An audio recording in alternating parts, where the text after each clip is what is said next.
Hello friends, welcome back again this our YouTube channel Pradeep here and जो हमने यहाँ पे डीएसए का सीरीज जो स्टार्ट किया है उस सीरीज में जो आज का नेक्स्ट वीडियो है एरे के ऊपर ही है। बट इसी का ही हमने प्रीवियस एक वीडियो बनाया था कि हमें एरे की जरूरत क्यों है, that was the why we need an array. So next ये जो आज का वीडियो है कि एरे को कैसे डिक्लेयर करना है या फिर एरे को हम कैसे यूज कर सकते हैं। So what are the types to declare an array.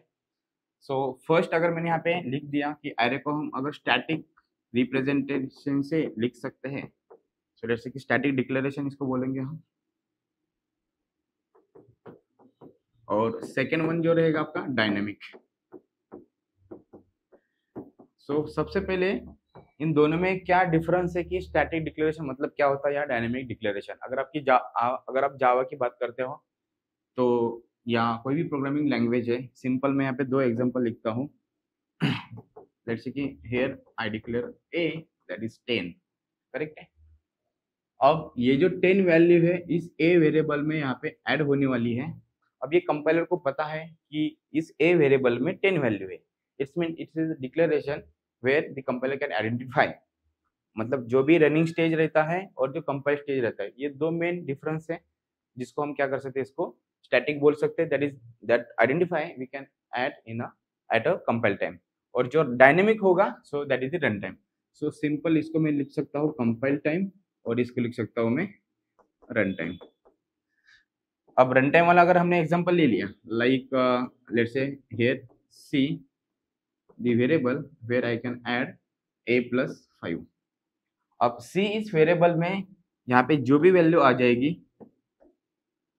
अब ये कंपाइलर को पता नहीं है ये कब रन होगी या इस वैल्यू में जो भी नंबर है ए के पास, लेट्स से कि मैंने यहाँ पे 10 ऐड किया, अब यहाँ पे 5 आ रहा है, ठीक है। तो इन दोनों का जो भी एडिशन होने वाला है वो आपका यहाँ पे 15 आएगा। उसके बाद 15 क्या हो जाएगा, सी वेरिएबल में असाइन हो जाएगा। बट यहाँ पे ऑपरेशन कब होता कि जब आप इस कोड को रन करते हो। अब ये कोड कब रन होता है, एट अ रन टाइम। तो इसलिए यहाँ पे दो तरीके से हम इसको डिक्लेरेशन बोलते हैं। तो फर्स्ट वाला अगर हमने यहाँ पे लिया तो स्टैटिक है, स्टैटिक के लिए हम डायरेक्टली लिख सकते हैं जैसे इंटीजर ए वैल्यू जो है ए के पास जो हमने 10 असाइन किया था, exactly same int a name of the variable symbol, then here are the elements 11 22 और let's say 33। अब एग्जैक्टली यहाँ पे जो ए में वैल्यू है 1 2 3 नंबर्स रहेंगे, तो तीनों भी नंबर्स जो है वो कंपाइलर को पता है, इसलिए हम इसको क्या बोलते हैं, स्टैटिक डिक्लेरेशन। और यहाँ पे एरे की जो साइज है, साइज आपको यहाँ पे लिखने की जरूरत नहीं रहती। क्यों, क्योंकि कंपाइलर इसको ऑलरेडी कंपाइल टाइम पे इसको कंसिडर कर चुका है कि इस एरे में 3 नंबर्स आने वाले हैं। अगर हमने इसका सिंटैक्स स्टडी किया तो यहाँ पे इसका डेटा टाइप होगा, ये होगा आपका एरे का नाम, ये हो गया उसका सिंबल, देन यहाँ से 11 22 और 33 these all are the array elements. Then अब यहाँ पे ऑटोमेटिकली एरे की इंडेक्स स्टार्ट होती है 0 से, then 1, then 2। Now here question arise why array start from the 0 index, so that is initial index। अब क्वेश्चन ये था कि 0 से क्यों स्टार्ट करते हैं, 1 से क्यों नहीं स्टार्ट करता। तो टेक्निकली जो भी ऑपरेशन रहते हैं कि एरे में या फिर कैरेक्टर्स में या जहाँ पर भी प्लेटफॉर्म रहता है कि वो डेटा आपका स्टोर होता है, उसको कन्वर्ट किया जाता है बाइनरी लैंग्वेज में। तो बाइनरी लैंग्वेज में कन्वर्ट करने के लिए वहाँ पे बीच में जो भी स्ट्रीम वर्क करता है, तो स्ट्रीम यहाँ पे अगर निगेटिव, अगर आपका कोई भी डेटा है तो नेगेटिव मतलब वहाँ पे कुछ भी नहीं, so it is nothing, so it is end of file. ये वहाँ पे प्रोग्रामिंग लैंग्वेज में एक साइन है या फिर वहाँ पे कंसिडर किया जाता है। इसलिए माइनस ना होके जो भी फर्स्ट पॉजिटिव नंबर होगा वो आपका एरे स्टार्ट होना चाहिए, इसलिए एरे का इनिशियल इंडेक्स क्या रहेगा, 0 रहेगा। नेक्स्ट, अब यहाँ पे लास्ट इंडेक्स क्या होने वाली है, इट्स 2। 2 क्यों है, क्योंकि एरे का लेंथ 3 है, उसका -1।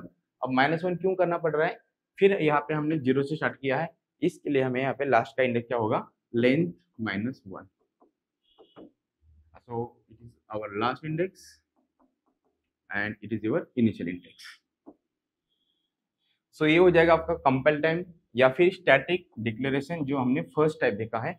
सेकेंड जो टाइप था आपका, so that was the dynamic.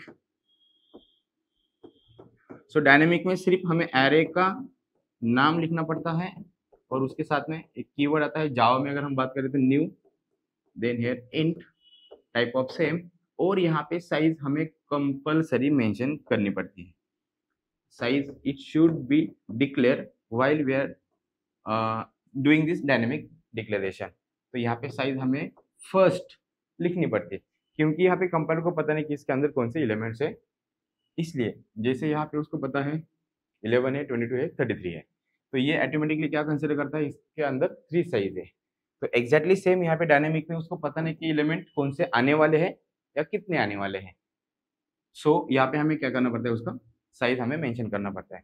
और जो भी इसका इनिशियलाइजेशन होगा रन टाइम में अगर आपने यहाँ पे ऐसे लिखा ए ऑफ 0 इक्वल टू 111, तो ऐसे ऐसे ऐसे करके आप इसको डेटा असाइन करते हो, और ये भी कब होगा, आपका रनिंग टाइमिंग में होगा। So I hope guys everyone understood this main concept how to declare array in जावा।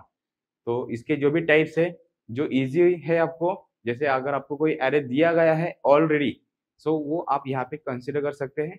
अगर उस एरे के ऊपर आपको कोई नया ऑपरेशन परफॉर्म करना है, लेट्स से कि एग्जिस्टिंग एरे में से मुझे E1 का एरे, E1 का सब एरे वहाँ पे जनरेट करना है, तो जैसे जनरेट वर्ड आता है तब आप वहाँ पे डायनेमिक वाला एरे का सिंबल या सिंटैक्स वहाँ पे यूज कर सकते हो। Thank you guys, thank you for the watching video, bye bye, see you in next video, thank you.